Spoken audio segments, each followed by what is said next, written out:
we all get into these scenarios in the world where we think we're trying our best to help and love other people. So I think majority of people feel like they give more than they get. And I think anyone who's an empath or feels like they care for others will feel, I give out so much love, but I don't get as much back. Just as there are people that you love and don't love you back, there are people in your life that are investing in you and loving you that you've forgotten about. I would encourage everyone who's listening and watching right now to really think about that. Think about that person you've been chasing, whether it's a friend, a potential boyfriend or girlfriend, a potential husband or wife, or whatever it may be, your job.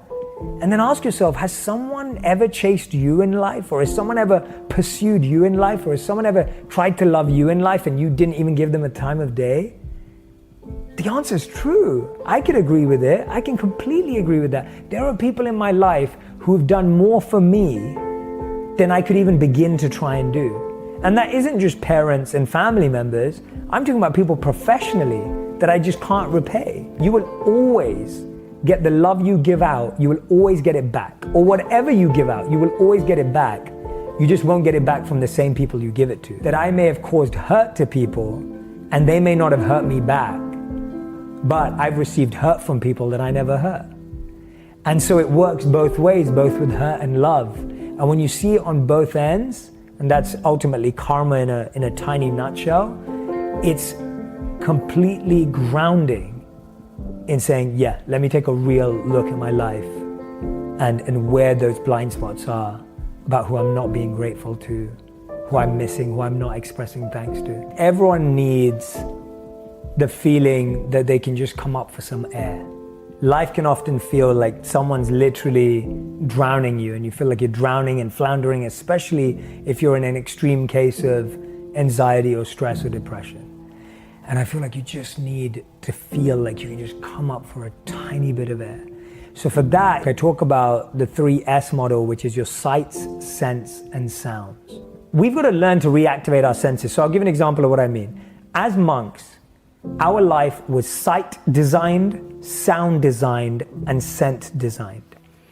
What's the first thing you see when you wake up in the morning? For 80% of people, the first thing they see in the morning is their phone, and the last thing they see at night is their phone.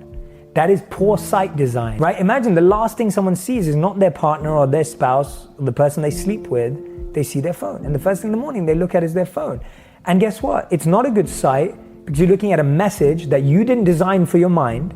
You're looking at a picture or an image that maybe came through on your Instagram feed that you didn't choose for your mind. So now you've started your day with envy, jealousy, comparison, competition, collab, like all of the monkey mind stuff. The monkey mind's like, yeah, we're ready to go. And now you've started the day with the monkey mind. So my advice is, start your day with a quote that you love. Start your day with a picture of someone that you love or your family. Start your day with a work of art that inspires you. Start your day with seeing the first thing that you see. Make it so closely connected to your soul and your goal and your purpose that your monk mind naturally comes alive. So as monks, the first thing that we saw was sometimes a teaching that we'd keep next to us. It might be a spiritual text where I just ripped it out of a book and stuck it there next to my bed so I woke up to that. Just wake up to something that you actually want to see when you wake up and make it intentional and make it focused. It could even be a reminder on a sticky note. I remember for a long time, I had one when I was a monk that said, I am not this body. Just to disconnect from the fact that I was more than this body. And because we didn't have mirrors in the ashram, it was very easy to forget I was this body. Or I've had other ones that say to me, I'm exactly where I need to be. And I've read that in the morning. And that just reminds me, because so often I wake up feeling anxious that I'm behind on my day or I'm late, and then I actually make up a mess. Whereas if I read, I'm exactly where I need to be, and I remind myself I can start my day there. So that's sight.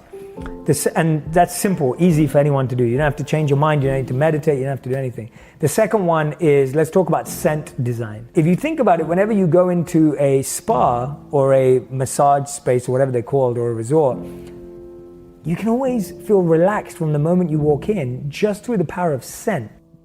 It could be the most basic room in the world, but a scent can literally illuminate a whole room. So scents like eucalyptus, lavender, sandalwood, if you've got a diffuser or a candle, and you can make this a part of your routine, before you start your workday, just have a candle that you breathe in for 4 seconds and breathe out for 4 seconds. Have a diffuser in your room that just makes you feel calm as soon as you walk in. One thing I've been doing is putting eucalyptus drops into my showers and turning into a natural steam, and I just feel like completely relieving all my sinuses and feeling calm. These are just really practical things you can do to just ease yourself into it. And the third one's sound. This one's so powerful. Sound is underestimated because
now we just have music playing all the time in the background, and the music may not even be intentional, and the lyrics are all over the place, and you've got instruments that are not being played well or in harmony, and you get a pump or like a boost out of it. And I learned about sound in the ashram, and we had sound design. We would wake up to nature sounds, and nature's so aligned with your body and mind. If you look at nature, if you breathe in with the ocean, your breath will just be exactly where it needs to be.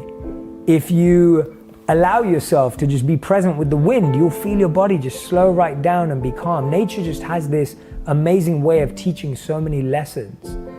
And so when I lived in New York City, I often found myself getting exhausted, and I started looking into it.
What is it? I work out, I do all this stuff. And I realized that, especially in New York, we deal with a lot of insignificant sound.